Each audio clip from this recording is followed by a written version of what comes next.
Okay, so tonight we're starting with Genesis chapter 22. And I would really like to just preface this with the fact that I am a layperson, just like you, and I am trying to gently work my way through my own walk with God. So I just get really excited about the things that God says and like the hidden layers of his love that just shine through his words in places that I so didn't expect it to be. The first time I read the Bible, the 20th time I read the Bible, somehow I didn't get it. And now that I have really just begun to dedicate my life to getting into a better relationship with him, it's not perfect. It's not perfect by any means. Um, But once I began to really talk to him and let him talk to me, and by that I mean listen to him talking to me, I see so many things. And when I was reading before, I was reading everything silently to myself, which is wonderful and it's a great way to study. And, but for me, when I began to read these words out loud, suddenly I heard their voices. I mean, not literally, but I can hear human voices and human emotions, and suddenly I can understand kind of what they're going through. The words came to life, so I just wanted to start reading this to see how it went, and just so I can listen to it and be excited and share that with you. So here we go. Sometime later, God tested Abraham. He said to him, "Abraham." "Here I am," he replied. Then God said, "Take your son, your only son, Isaac, whom you love, and go to the region of Moriah. Sacrifice him there as a burnt offering on one of the mountains I will tell you about." Early the next morning, Abraham got up and saddled his donkey. He took with him two of his servants and his son Isaac. When he had cut enough wood for the burnt offering, he set out for the place God had told him about. On the third day, Abraham looked up and saw the place in the distance. He said to his servants, "Stay here with the donkey while I and the boy go over there. We will worship and then we will come back to you." Abraham took the wood for the burnt offering and placed it on his son Isaac, and he himself carried the fire and the knife. As the two of them went on together, Isaac spoke up and said to his father, Abraham, "Father?" "Yes, my son," Abraham replied. "The fire and the wood are here," Isaac said, "but where is the lamb for the burnt offering?" Abraham answered, "God himself will provide the lamb for the burnt offering, my son." And the two of them went on together. When they reached the place God had told him about, Abraham built an altar there and arranged the wood on it. He bound his son Isaac and laid him on the altar, on top of the wood. Then he reached out his hand and took the knife to slay his son. But the angel of the Lord called out to him from heaven, "Abraham, Abraham." "Here I am," he replied.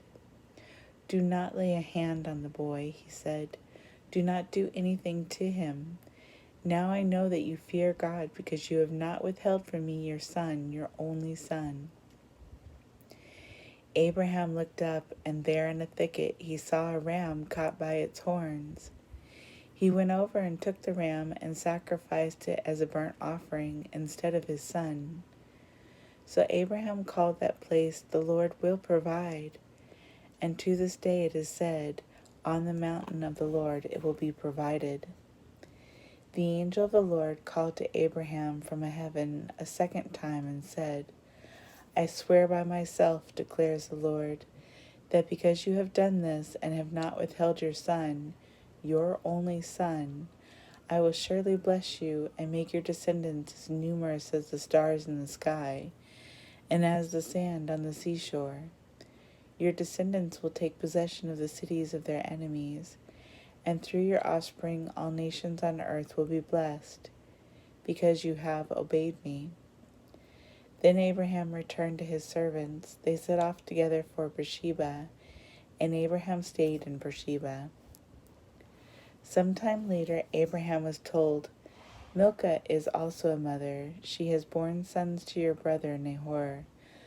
Uz is the firstborn, Buz his brother, Kemuel the father of Aram, Kesed, Hazo, Pildash, Jidlaph, and Bethuel. Bethuel became the father of Rebekah. Milcah bore these 8 sons to Abraham's brother Nahor. His concubine, whose name was Reumah, also had sons, Teba, Gaham, Tahash, and Maacah. Sarah lived to be 127 years old. She died at Kiriath Arba, that is Hebron, in the land of Canaan. And Abraham went to mourn for Sarah and to weep over her. Then Abraham rose from beside his dead wife and spoke to the Hittites. He said, I am an alien and a stranger among you. Sell me some property for burial site here so that I can bury my dead. The Hittites replied to Abraham, Sir, listen to us. You are a mighty prince among us. Bury your dead in the choicest of our tombs. None of us will refuse you his tomb for burying your dead. Then Abraham rose and bowed down before the people of the land, the Hittites. He said to them, If you are willing to let me bury my dead, then listen to me and intercede with Ephron, son of Zohar, on my behalf, so he will sell me the cave of Machpelah, which belongs to him and is at the end of his field. Ask him to sell it to me for the full price as a burial site among you. Ephron the Hittite was sitting among the people, and he replied to Abraham in the hearing of all the Hittites who had come to the gate of his city. No, my lord, he said, listen to me. I give you the field. I give you the cave that is in it. I give it to you in the presence of my people. Bury your dead. Again, Abraham bowed down before the people of the land, and he said to Ephron in their hearing, Listen to me if you will. I will pay the price of the field. Accept it from me so I can bury my dead there. Ephron answered to Abraham, Listen to me, my lord. The land is worth 400 shekels of silver. But what is that between me and you? Bury your dead. Abraham agreed to Ephron's terms and weighed out for him the price he had named in the hearing of the Hittites, 400 shekels of silver, according to the weight current among the merchants. So Ephron's field and Machpelah, near Mamre, both the field and the cave in it, and all the trees within the borders of the field, was deeded to Abraham as his property in the presence of all the Hittites who had come to the gate of the city. Afterward, Abraham buried his wife Sarah in the cave in the field of Machpelah, near Mamre, which is at Hebron in the land of Canaan. So the field and the cave in it were deeded to Abraham by the Hittites as a burial site. Abraham was now well old and advanced in years, and the Lord had blessed him in every way. He said to the chief servant in his household, the one in charge of all that he had, Put your hand under my thigh. I want you to swear by the Lord, the God of heaven and the God of earth, that you will not get a wife for my son among the daughters of the Canaanites, among whom I am living, but will go to my country and my own relatives and get a wife for my son Isaac. The servant asked him, "What if the woman is unwilling to come back with me to this land? Shall I then take your son back to the country you came from?" "Make sure that you do not take my son back there," Abraham said. "The Lord, the God of heaven, who brought me out of my father's household and my native land, and who spoke to me and promised me an oath, saying, 'To your offspring I will give this land,' he will send his angel before you so that you can get a wife for my son from there. If the woman is unwilling to come back with you, then you will be released from this oath of mine. Only do not take my son back there." So the servant put his hand under the thigh of his master Abraham and swore an oath to him concerning this matter. Then the servant took 10 of his master's camels and left, taking with him all kinds of good things from his master. He set out for Aram Naharaim and made his way to the town of Nahor. He had the camels kneel down near the well outside the town. It was toward evening, the time the women go out to draw water. Then he prayed, "O Lord, God of my master Abraham, give me success today, and show kindness to my master Abraham. See, I am standing beside this spring, and the daughters of the town people are coming out to draw water. May it be that when I say to a girl, 'Please let down your jar that I may have a drink,' and she says, 'Drink, and I'll water your camels too,' let her be the one that you have chosen for your servant Isaac. By this I will know that you have shown kindness to my master." Before he had finished praying, Rebekah came out with her jar on her shoulder. She was the daughter of Bethuel, son of Milcah, who was the wife of Abraham's brother Nahor. The girl was very beautiful, a virgin, no man had lain with her. She went down to the spring, filled her jar, and came up again. The servant hurried to meet her and said, "Please give me a little water from your jar." "Drink, my lord," she said, and quickly lowered the jar to her hands and gave him a drink. After she had given him a drink, she said, "I'll draw water for your camels too, until they have finished drinking." So she quickly emptied her jar into the trough, ran back to the well to draw more water, and drew enough for all his camels. Without saying a word, the man watched her closely to learn whether or not the Lord had made his journey successful. When the camels had finished drinking, the man took out a gold nose ring weighing a beka and 2 gold bracelets weighing 10 shekels. Then he asked, "Whose daughter are you? Please tell me, is there room in your father's house for us to spend the night?" She answered him, "I am the daughter of Bethuel, the son that Milcah bore to Nahor." And she added, "We have plenty of straw and fodder, as well as room for you to spend the night." Then the man bowed down and worshipped the Lord, saying, "Praise be to God, the God of my master Abraham, who has not abandoned his kindness and faithfulness to my master. As for me, the Lord has led me on a journey to the house of my master's relatives." The girl ran and told her mother's household about these things. Now Rebekah had a brother named Laban, and he hurried out to the man at the spring. As soon as he had seen the nose ring and the bracelets on his sister's arms, and had heard Rebekah tell what the man had said to her, he went out to the man and found him standing by the camels near the spring. "Come, you who are blessed by the Lord," he said, "why are you standing out here? I have prepared the house and a place for the camels." So the man went to the house, and the camels were unloaded. Straw and fodder were brought for the camels, and water for him, and his men to wash their feet.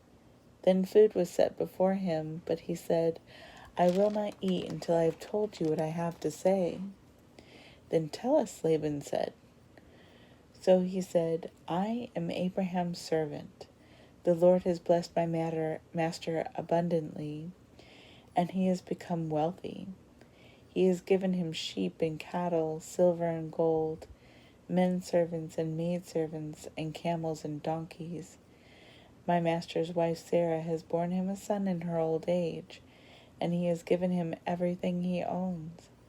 And my master made me swear an oath and said, You must not get a wife for my son from the daughters of the Canaanites, in whose land I live, but go to my father's family and to my own clan, and get a wife for my son.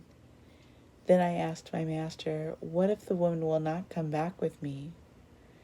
He replied, The Lord before whom I have walked will send his angel with you and make your journey a success, so that you can get a wife for my son from my own clan and from my father's family. Then when you go to my clan, you will be released from my oath. Even if they refuse to give her to you, you will be released from my oath. When I came to the spring today, I said, O Lord, God of my master Abraham, if you will please grant success to the journey on which I have come. See, I am standing beside this spring. If a maiden comes out to draw water, and I say to her, Please let me drink a little water from your jar, and if she says to me, Drink, and I'll draw water for your camels too, let her be the one the Lord has chosen for my master's son. Before I finished praying in my heart, Rebecca came out with her jar on her shoulder. She went down to the spring and drew water, and I said to her, Please give me a drink. She quickly lowered her jar from her shoulder and said, Drink, and I'll water your camels too. So I drank, and she watered the camels too. I asked her, Whose daughter are you? She said, The daughter of Bethuel, son of Nahor, whom Milcah bore to him. Then I put the ring in her nose and the bracelets on her arms, and I bowed down and worshipped the Lord.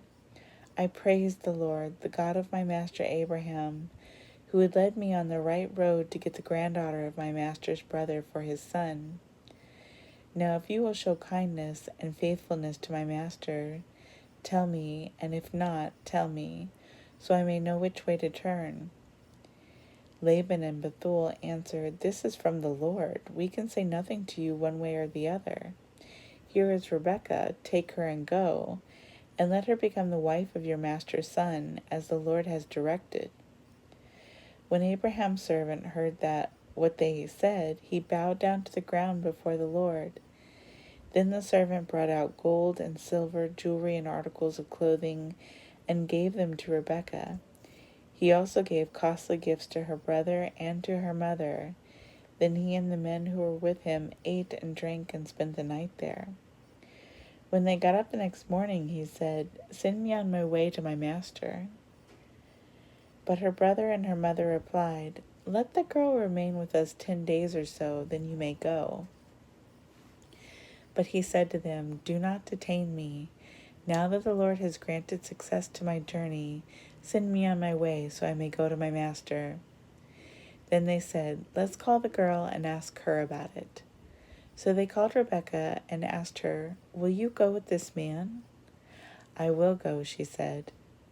So they sent their sister Rebekah on her way, along with her nurse and Abraham's servant and his men. And they blessed Rebekah and said to her, Our sister, may you increase to thousands upon thousands. May your offspring possess the gates of their enemies. Then Rebekah and her maids got ready and mounted their camels and went back with the man. So the servant took Rebekah and left. Now Isaac had come from Beer-lahai-roi, for he was living in the Negev. He went out to the field one evening to meditate, and as he looked up he saw camels approaching. Rebekah also looked up and saw Isaac. She got down from her camel and asked the servant, Who is that man in the field coming to meet us? He is my master, the servant answered. So she took her veil and covered herself. Then the servant told Isaac all that he had done. Isaac brought her into the tent of his mother Sarah, and he married Rebekah. So she became his wife, and he loved her, and Isaac was comforted after his mother's death.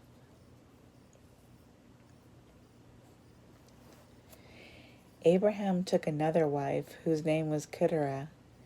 She bore him Zimran, Jokshan, Midian, Ishbak, and Shua. Jokshan was the father of Sheba and Dedan.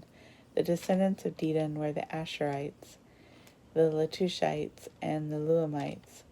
The daughters of Midian were Ephah, Epher, Hanok, Abida, and Eldah. All these were descendants of Keturah. Abraham left everything he owned to Isaac. But while he was still living, he gave gifts to the sons of his concubines, and sent them away from his son Isaac to the land of the east. Altogether, Abraham lived 175 years. Then Abraham breathed his last and died at a good old age, an old man and full of years, and he was gathered to his people. His sons Isaac and Ishmael buried him in the cave of Machpelah near Mamre, in the field of Ephron, son of Zohar the Hittite, the field Abraham had bought from the Hittites. There Abraham was buried with his wife Sarah. After Abraham's death, God blessed his son Isaac, whom then lived near Beer Lahai Roi. This is the account of Abraham's son Ishmael, whom Sarah's maidservant Hagar the Egyptian bore to Abraham. These are the names of the sons of Ishmael, listed in the order of their birth: Nebaioth, the firstborn of Ishmael, Kedar, Abdiel, Mibsam, Mishma, Duma, Massa, Hadad, Tema, Chetur, Naphish, and Kedemah. These were the sons of Ishmael, and these are the names of the 12 tribal rulers according to their settlements and camps. Altogether, Ishmael lived 137 years. He breathed his last and died, and was gathered to his people. His descendants settled in the area from Havilah to Shur, near the borders of Egypt as you go toward Ashur, and they lived in hostility toward all their brothers. This is the account of Abraham's son Isaac. Abraham became the father of Isaac, and Isaac was 40 years old when he married Rebekah, daughter of Bethuel the Aramean from Paddan Aram, and sister of Laban the Aramean. Isaac prayed to the Lord on behalf of his wife because she was barren. The Lord answered his prayer, and his wife Rebekah became pregnant. The babies jostled each other within her, and she said, "Why is this happening to me?" So she went to inquire of the Lord. The Lord said to her, "2 nations are in your womb, and 2 peoples from within you will be separated. One people will be stronger than the other, and the older will serve the younger." When the time came for her to give birth, there were twin boys in her womb.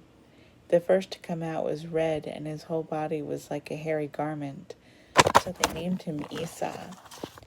After this, his brother came out, with his hand grasping Esau's heel, so he was named Jacob.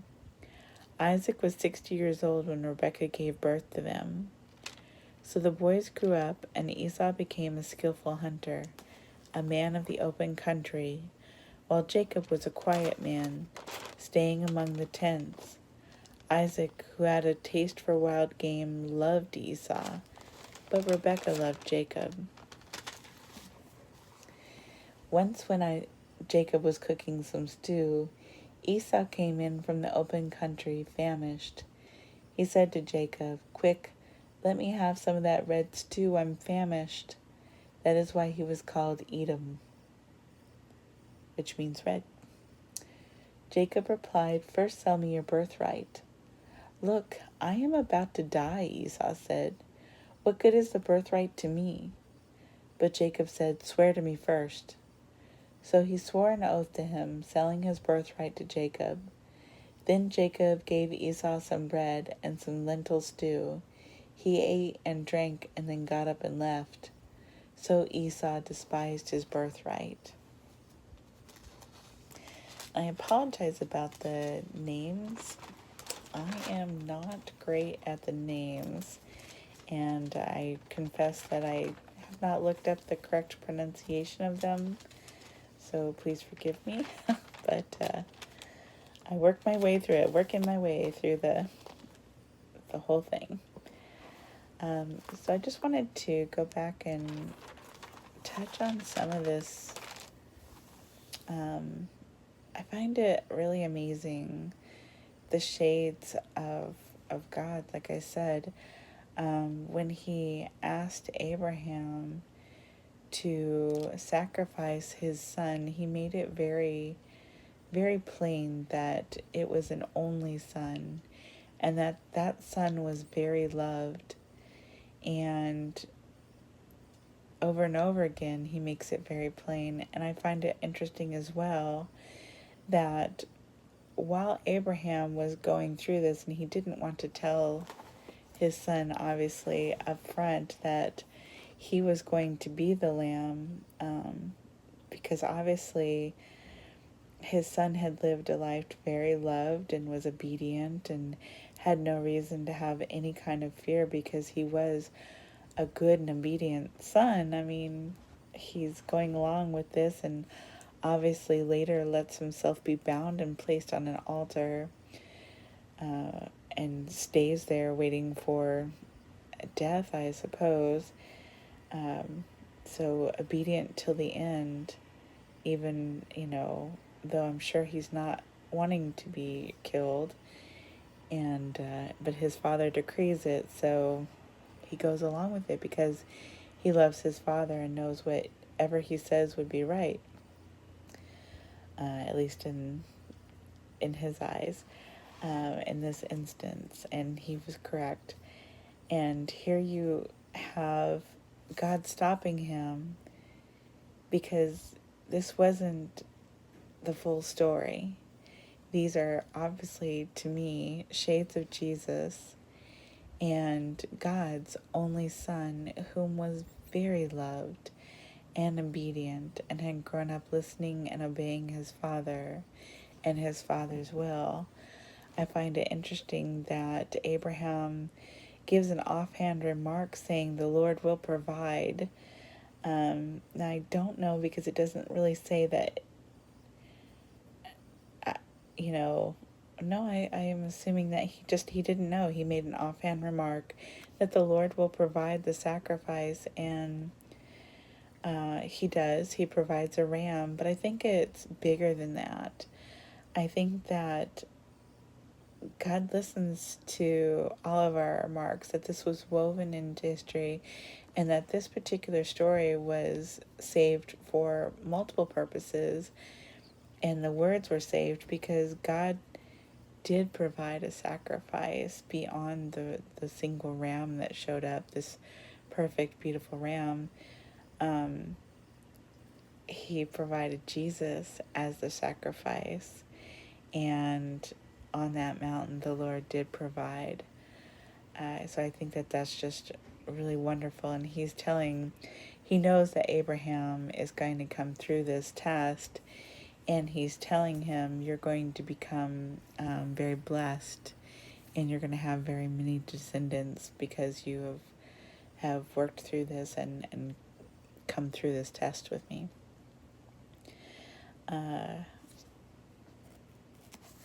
I also like the story of Abraham buying the plot of land. I can just see him. I don't know if you've ever lost anyone, but I can't imagine. I've lost people that are close to me, but I just can't imagine having my actual spouse, and they had really long lives. So she would have lived with him so much longer than many of us get blessed with, and been his beautiful wife, his absolutely beautiful wife that he adored. And here she has passed away, and I just imagine this revered, wealthy man, just a servant of God, and just broken down, and his face full of tears, and at his worst, having to go before these foreigners and ask them to bury his dead there, his loved ones. And he didn't want it to be a a situation where they just give him something. He wanted to make sure that he owned the land so that he could always take care of his wife and he could be buried beside her. I just think that's beautiful, absolutely beautiful. Um, the story of Isaac and Rebecca is wonderful. I love these things. Like, this is the signature to me. This is the signature where God takes an offhand remark and makes something amazing out of it. So guard your words. I very often find myself saying things and going, oh, I did not mean that, or, oh, that wasn't exactly what I meant. And I have said things and God took them literally right out of my mouth and put them into practice. In fact, the way that I began my walk to salvation was just sitting on a couch in the middle of my devastated life, my absolutely devastated life, and saying, God, things have got to change. I can't live like this anymore. This can't keep on. And I'm sure at some point you have said in your life things have got to change.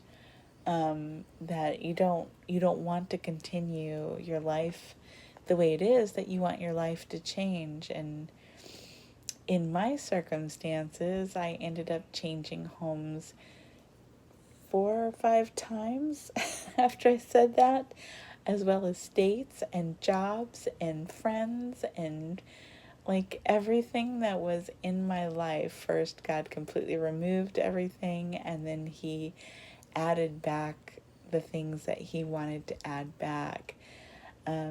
So offhand remarks, God is all over them. So guard your words. Make sure that you are saying them with a mind that, and I say this to myself as well, saying them with a mind that God is always listening to us, and waiting for that moment that He can work miracles in our life and make us part of the bigger story.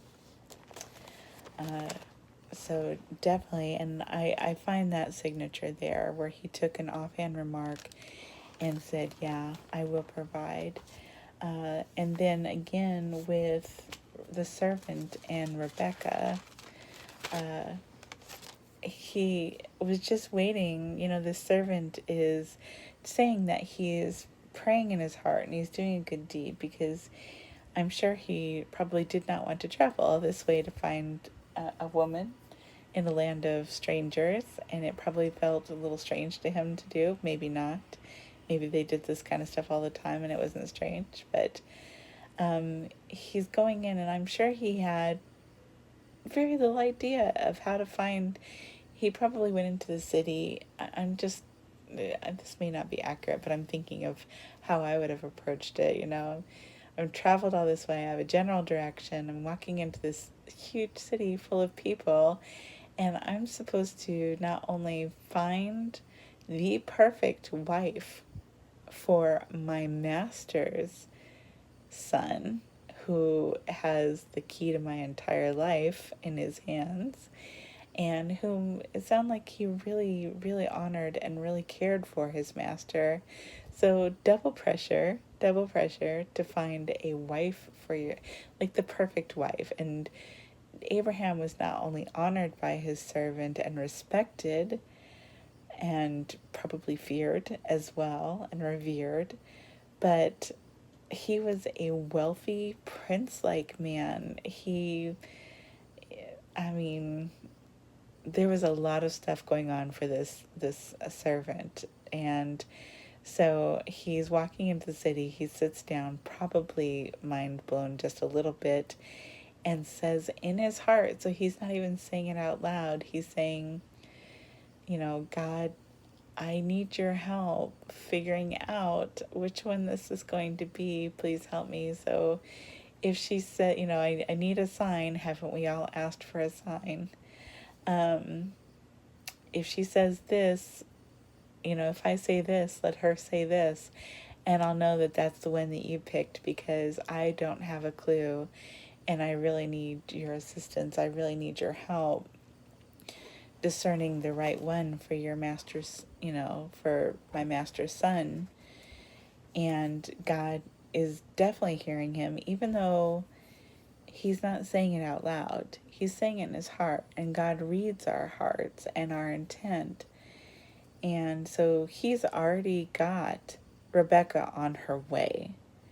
He's already got her on her way. He's already fulfilling that promise before the prayer is even started. He is filling that promise up, and brings exactly the right and perfect, beautiful young woman who is perfect in every way for the need for this servant and for Isaac and for Abraham's onus that he has put upon him, and brings him back. And I'm sure that all the gold and wealth that he brought with him were boggling to the family that he came to, because they were running out and kind of doing a little dance around him, to, hey, why don't you hang out a little bit longer, and let's keep her a little bit longer, and stay for a bit.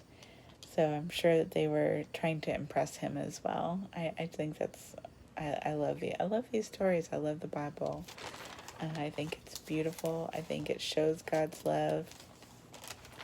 I think it shows that signature over and over again, where God is stepping forward and saying, this is me. This is absolutely me. And this is how I am learning to hear his voice. Because every time I see something like that, where a remark is made, I'm learning that words are so important, not just in the physical realm, but in the spiritual realm. Words hold a weight, a huge weight. When we are asked to mind our tongue and to watch our words, it's not just it's not a decree of just, make sure you're not, saying mean things or anything like that. I believe with my whole heart that these words carry huge amounts of weight in the spiritual realm. So we need to mind our words, because blessings and curses show through the entire Bible as holding huge amounts of weight. And we're very prone and very active in our cursing of one another, and not nearly as active in our blessing of one another. It almost seems like blessing someone else is a little silly, or maybe not something that we expect and we don't expect to do, and because we're not expected to do it, we don't do it, or what have you, but we should, because it carries weight. And when Rebecca was finally ready to go back home to meet Isaac, or her new home, her family gathered around her and blessed her, and they said, our sister, may you increase to thousands upon thousands, and may your offspring possess the gates of their enemies. Now, that's a beautiful thing to say. And I'm sure that things like that were often said, because back then we weren't overcrowded with people, and you wanted larger families to be able, the more people you had helping, the more wealth you could incur. So that would have been something that you might have just said offhand. I mean, you want that to happen. It's a blessing over your family. But at the same time, it may have been I don't want to say commonplace, but commonplace. Like, you want that to be her life. You want good things to happen for her. But God took this remark and made it into practice, because, of course, Rebecca is the father of Jacob, who is very important, as we'll find out. And she did become the mother of thousands upon thousands, and her offspring are incredibly important. And of course, that's why we're following her story. But those offhand remarks, those little tiny signatures of God and the large signatures of God, are his voice. And the more we read it, the more we hear it, the more we recognize when we see things in our own life. And I know that you probably have a lot of moments where you're like, that's kind of crazy, or who would have believed that would have happened? Or where maybe you prayed for something and it came about. Like, I was in desperate need of a car. Desperate need of a car. I needed one very badly, and I only had a certain amount of money. I only had, I can't remember, like $800 for a vehicle, and I needed something that was reliable, and I wasn't, of course, $800 for a car is not going to get you anything. And I desperately need it, like I said. And so I decided to, just out of the blue, which I never think things like this are completely out of the blue, but I decided to fast and pray for a day.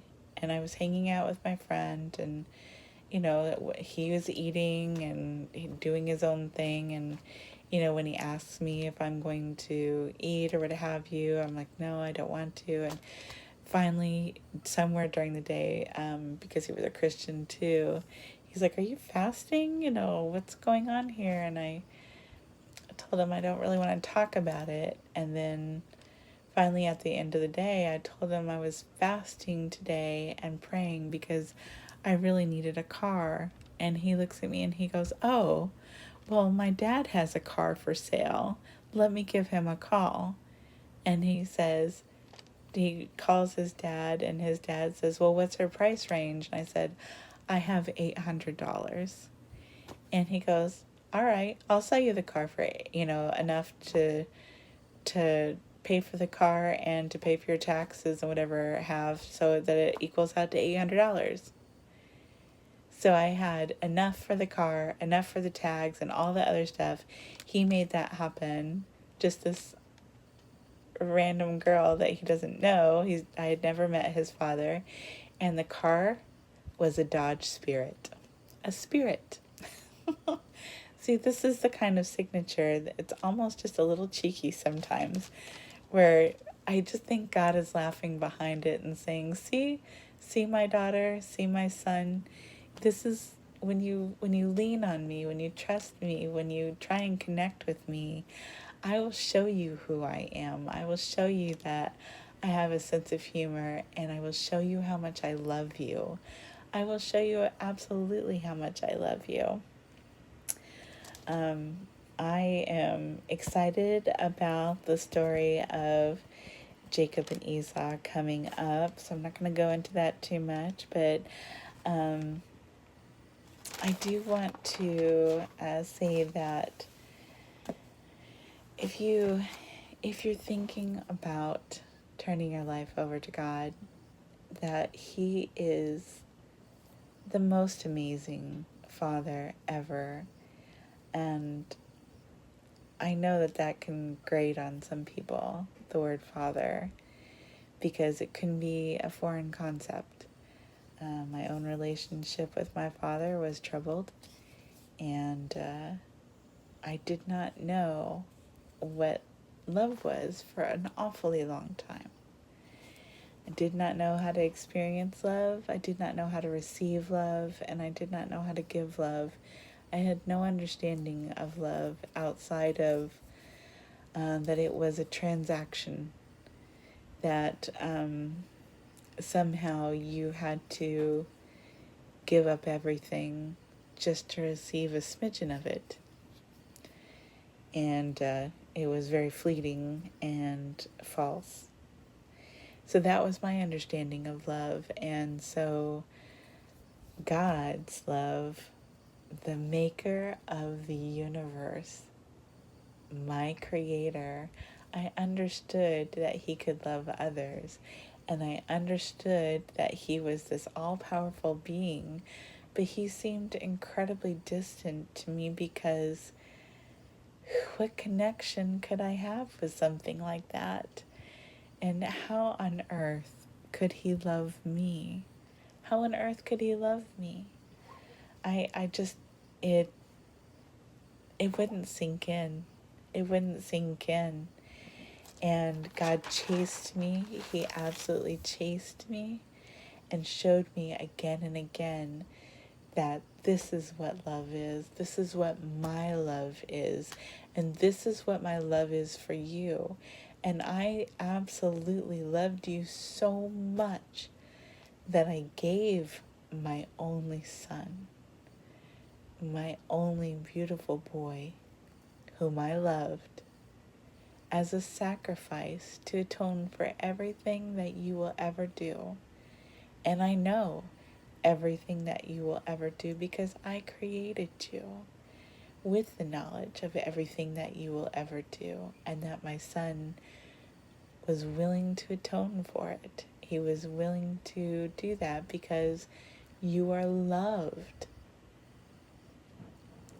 And not only that, God loves you in that exact same way, as mind-boggling and hard to believe and unacceptable as it might be to your mind that this beautiful, perfect being could love you exactly as you are and right where you're at, and he sees you right where you're at. And he's calling to you and saying, you are mine. You are mine because you didn't come here by accident. You did not come here by accident. My favorite verse ever is John 6:44. No one can come to me unless the Father who sent me draws him, and I will raise him up at the last day. If you are feeling that sense of curiosity, if you're feeling that what if you're feeling like any of that, you are being drawn. And that is God. That is God reaching into your life, into your heart, and saying, I love you. I love you so much. All you have to do is take a step towards me, and I'll take 5 towards you. I will catch you if you fall, and I will be there through every single bad place, and I will be the author of every good thing. And all you have to do is just tell him, Lord, I need you. I need you in my life. I need you to be a part of my life. I accept Jesus as my Savior. I believe he died for me. And I believe he rose. And I believe he's waiting for me in heaven. And I just ask him into my heart. And when you pray that, even though you may be nervous, even though you may half mean it, even though you don't know what it means, even though you just need to say it, all of those things, they count, because God is listening to those words and they carry that weight. The things that you say carry weight, and once you say them, God begins a work in you, and he begins to work in your life. And the more that you get into your Bible, the more that you read, the more you're going to see those signatures in the Bible. You're going to see those signatures standing out like light beacons. And you'll begin to see those same signatures in your life to the point where you will not be able to say he isn't there. And you're going to wonder, how did I miss these? Because before it was the voice of a stranger just talking in a room and you didn't pay attention.